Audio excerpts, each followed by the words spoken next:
बहुत पुरानी बात है। शहर से दूर एक शांत सी बस्ती में जागीर नाम का एक नौजवान रहता था, जिसके कंधों पर अपनी बीमार और बूढ़ी माँ की देखभाल का बोझ था। गरीबी उसका स्थायी साथी थी। दिन रात की मेहनत भी मुश्किल से घर का खर्च चला पाती थी। माँ बरसों से बिस्तर पर थी और जागीर के पास बड़े हकीमों से इलाज कराने के लिए धन नहीं था। जागीर के दिल में 3 ख्वाहिशें थीं। माँ को सेहत, एक छोटा सुकून भरा घर और फिर अपनी जिंदगी का नया अध्याय यानी विवाह। लेकिन हकीकत की ठंडी जमीन पर ये ख्वाब सिर्फ धुंधले साए बने रहते थे। फिर भी उसके दिल में ईमान का एक छोटा दिया हमेशा जलता रहता था। अल्लाह के खजानों में कोई कमी नहीं। जागीर रोज अपने 2 दोस्तों के साथ मजदूरी के लिए निकलता। माँ की निष्कपट दुआएं उसका एकमात्र सहारा थीं। माँ हमेशा कहती, बेटा बरकत वाला रिस्क मिले, भले ही कम हो। लेकिन जवानी की नासमझी उसे यह सोचने पर मजबूर करती कि पहले दौलत चाहिए, बरकत तो बाद में आ जाएगी। वक्त बीतता रहा और फिर वह कठिन पल आया जिसने गांव में रोजगार के रास्ते बंद कर दिए। खेत वीरान, काम मिलना मुश्किल। एक तरफ माँ की बीमारी और दूसरी तरफ खाली हाथ होने का दुख। यह वह घड़ी थी जो इंसान की हिम्मत को तौलती है। जागीर के सामने 2 रास्ते थे। शहर जाना, मगर शहर का किराया और इलाज का खर्च उसकी औकात से बाहर था। दैनिक सफर, शहर जाकर काम करना और रात को लौटना। इसमें सबसे बड़ा खतरा माँ का अकेले रह जाना था। जागीर ने दिल कड़ा करके फैसला किया। वह रोज सुबह शहर जाएगा, काम करेगा और शाम को लौटेगा। दिन में पड़ोस की एक नेक महिला से माँ की देखभाल का इंतजाम किया। दोस्तों ने सख्ती से रोका, यह जान को खतरा मोल लेने जैसा है। पर जागीर का जवाब अटल था, मैं माँ के लिए हर खतरा उठा सकता हूँ।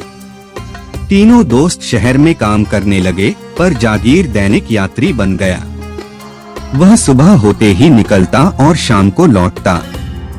दिन भर की मेहनत के बाद वह सुकून के लिए मस्जिद जाता और अल्लाह के सामने अपने दिल का हाल बयान करता। वह माँ के सामने हमेशा मुस्कुराहट का नकाब लगाए रखता ताकि उसकी चिंता माँ तक न पहुँचे। फिर एक शाम जब वह काम से लौटा, मौसम ने रुख बदला। तेज बारिश, सैलाब और भयानक तूफान। दोस्तों ने उसे रोकने की बहुत कोशिश की, पर जागीर का दिल माँ के पास जाने को बेचैन था। उसने वही पुराना यकीन दोहराया, अल्लाह मालिक है। वह सख्त तूफान का मुकाबला करते हुए पानी भरे रास्तों और वीरान जंगलों से गुजरता रहा। मजबूरी ने उसे सब्र का पत्थर बना दिया था। दूर एक मस्जिद दिखी जहां वह रुका। मस्जिद में दुआ करते हुए उसे एक बुजुर्ग व्यक्ति की आती हुई दिखी जो लालटेन की रोशनी में तूफान में भी चला आ रहा था। यह दृश्य अनोखा था। बुजुर्ग ने नमाज के बाद जागीर से पूछा कि वह इस उजाड़ जगह पर क्या कर रहा है। जागीर ने अपनी सच्ची कहानी सुनाई। बुजुर्ग ने मुस्कुराकर कहा, बेटा माँ की खिदमत सबसे बड़ी इबादत है। तुम्हारी ईमानदारी और खुलूस देखकर अल्लाह तुम पर रहम कर रहा है। मौसम थोड़ा शांत हुआ तो जागीर ने जाने की इजाजत मांगी। बुजुर्ग ने उसे एक दवा दी जिस पर रात भर वह तिलावत और दम करता रहा था और कहा कि यह माँ को देना।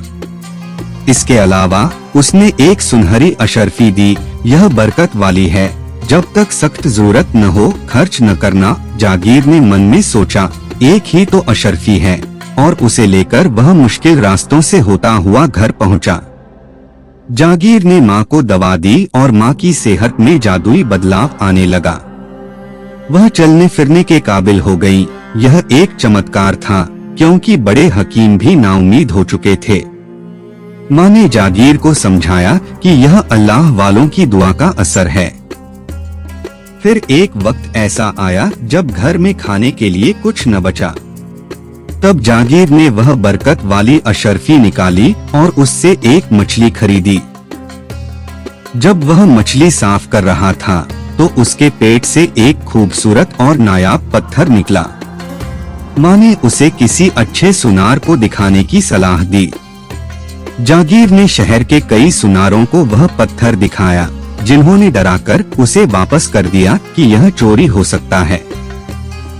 आखिर में वह सबसे बड़े प्रतिष्ठित व्यापारी सुनार के पास गया। व्यापारी ने पत्थर देखते ही आश्चर्यचकित होकर बताया कि यह समुद्री मोती है, जिसकी कीमत 10,000 अशर्फियों तक हो सकती है। लंबी बातचीत के बाद कीमत 15,000 अशर्फियों पर तय हुई। एक अशर्फी के लिए दिन भर मजदूरी करने वाला जागीर अब 15,000 अशर्फियों का मालिक बन गया। उसने सबसे पहले कर्ज चुकाया, माँ का पूरा इलाज कराया, फिर खूबसूरत घर खरीदा और शादी की। माँ ने उसे फिर उसी बाबा जी के पास भेजा। जागीर ने सारा हाल बताया। बाबा जी ने मुस्कुराकर कहा, यह पैसा क्यों मिला? तुम्हारे दोस्त क्यों नहीं पा सके? यह सिर्फ तुम्हारी सच्चाई, मेहनत और माँ की निस्वार्थ सेवा का फल है, जो अल्लाह ने किसी न किसी रूप में दे दिया। बाबा जी ने नसीहत दी, खुलूस, मेहनत और माता पिता की सेवा न छोड़ना। फिर उन्होंने कहा कि अगर सदका देना है तो उसी मस्जिद की तामीर कराओ, जिसके लिए 100 अशर्फियाँ लगेंगी। जागीर ने तुरंत मस्जिद की तामीर शुरू कराई और नए संकल्प के साथ जीवन जिया। निष्कर्ष, यह कहानी हमें सिखाती है कि हलाल मेहनत, सच्चाई और माता पिता की सेवा का फल दुनिया और आखिरत दोनों में मिलता है। अल्लाह का रास्ता हमेशा आसान नहीं होता, पर उसकी रहमतों में बेशुमार बरकतें छिपी होती हैं।